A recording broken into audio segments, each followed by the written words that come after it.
करीब 12 बजे के बीच में उन्होंने मारकर धीरे से चले गए। उनके बगल में एक लड़का भी सो रहा था, उसको पता ही नहीं चला। और जबकि पूरे गांव में सब लोग कह रहे हैं कि आवाज़ आई थी गोली की।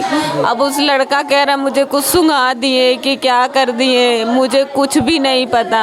कितना छोटा बच्चा था? बच्चा नहीं है वो, 25-26 साल के, 30 साल के लड़के हैं वो। 30 साल के लड़के? हाँ, उनको बगल में, उनको कुछ नहीं पता। वो कह रहे हैं कि सुबह मेरा सिर चक्कर खा रहा था, शायद मुझे कुछ सुंघा दिए, क्या हो गया। उनके जस्ट बगल में सोए थे। पहले उन्होंने कुछ सुंघा दिया, उसके बाद? हाँ, उनको गोली मारी और गोली ऐसी मारी कान के पास पूरी निकल कर 2 जगह दीवार में छेद करी है गोली। कितनी गोलियां मारी? 2 गोली कान के पास लगा के मार दिया पूरी, और वो तुरंत खत्म हो गए ऑन द स्पॉट। तो कौन था वो जो गोली मारा, पता चला अभी तो?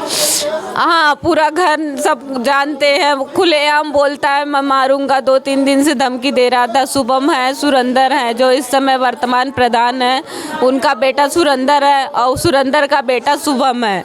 और वो धमकी दे रहा था काफ़ी दिनों से कि मारूंगा।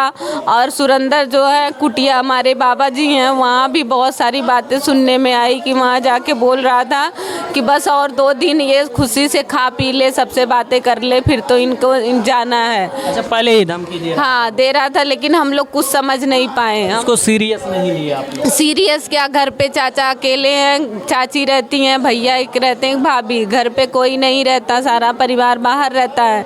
तो इसलिए ये लोग हल्के में लिए, क्या किए। ये लोग को ऐसी आत्मा थी मेरे चाचा की, वो कभी दुश्मन को भी दुश्मन नहीं कहते थे। इसलिए वो कभी नहीं कहते थे मैंने किसी का कुछ बिगाड़ा है कि मुझे कोई मारेगा। वो कभी नहीं सोचते थे इस चीज़। वो उनका नाम श्री राम है, बिल्कुल राम जी का रूप है उनका। आप उनके भाइयों से पूछ लिए, 4 भाई राम लक्ष्मण जैसे ही थे। पूरा घर खुशहाल था, हमारा पूरा घर बिखर गया। अब कौन हम लोगों को देखेगा।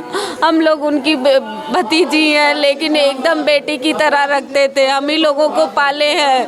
वो सब कुछ देखते थे, पढ़ाई लिखाई हमारी सब कुछ वही करते थे। घर का सहारा चला गया? घर का सहारा चला गया, उनके बिना हमारा घर सूना हो गया, कुछ नहीं बचा है हमारे घर में। हम लोग कैसे जिएंगे, कैसे रहेंगे उनके बिना। हमें न्याय चाहिए, इसलिए हम उनको छोड़ेंगे नहीं जब तक हमें न्याय नहीं मिलेगा। हमारे उनके ऊपर कोई कार्रवाई हुई अभी तक? कुछ भी नहीं हुई, अभी कुछ नहीं। 48 घंटे हो गए, ना तो पकड़ा गया ना कुछ। उल्टा वो रील बना रहा है, रील बना के इंस्टाग्राम पे शेयर कर रहा है कि मैं वांटेड हूँ। 302 लिख रहा है अपने रील के आगे। अभी कल शाम को 5 बजे मारने के बाद उसने रील पोस्ट करी है। अच्छा, खुली धमकी दे रहा है? खुली धमकी, कह रहा मैं अभी 1 ही को मारा हूँ, 3 को और मारूंगा।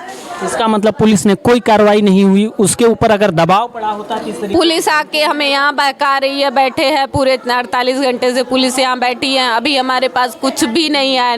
जबकि हमारे इतने चाचा इतने व्यवहारी थे, इनके सबके साथ इनकी दोस्ती थी, मुलायम से, रमाकांत से, किसके साथ नहीं थी। लेकिन हमारे घर पे कोई नहीं आया। क्यों नहीं आया? सबको वोट चाहिए।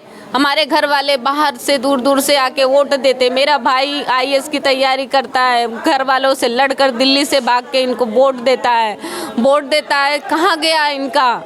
ये किस लिए? कुछ नहीं आया। नहीं, हम किस बात के लिए हम यहाँ 48 घंटे हमारा सेटिंग करके मार रहे हैं। प्रशासन को भी सेटिंग कर ले रहे हैं, अपराधी पूरे सब कुछ सेटिंग करके मार रहे हैं। और हम तो बहुत खुश थे कि हमारे देश में, राज्य में योगी जैसे एक मुख्यमंत्री आए। हम लोग बहुत निश्चिंत होके थे कि बुलडोजर चलता है, योगी जी एनकाउंटर कराते, लेकिन अभी तक हमें कुछ भी नहीं दिखा है।